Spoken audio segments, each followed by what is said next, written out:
Пайғамбарыбыз саллаллаху алейхи ва саллям айтат, ушундай элдер бар дейт. Алар Алланын ертең қияматта аршының көлөкөсүндө болот дейт.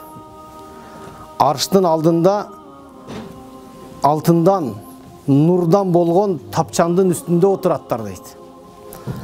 Алар пайгамбарлар эмес, алар шейиттер эмес. Алар кимдер экен? Пайгамбарлар суктанган, шейиттер суктанган элдер экен. Мына ошол элдерди Аллах Таала ертең кыяматта Алланын өзүнүн аршынын көлөкөсүндө болот дейт.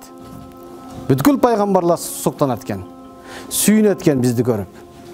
Алар кимдер дегенде, сахабалар пайгамбарыбыздын айлана чөйрөсүнө баары топтолуп калып, "Саффахум лана я Расулаллах", о Алланын элчиси, ошолорду бизге сыпаттап бериң дегенде, пайгамбарыбыз саллаллаху алейхи ва саллям айтқан экен, "Иштамаухум қаумун иштамау аля махаббатиллах".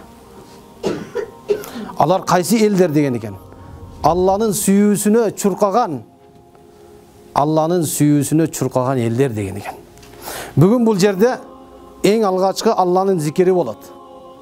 Пайгамбар саллаллаху алейхи ва салламдын осияттары болот бул жерде. Мына ушундай суукка карабастан чуркап келгениңиздер үчүн иншалла эртең сиздер ошондой коомдордун катарына киресиздер иншалла.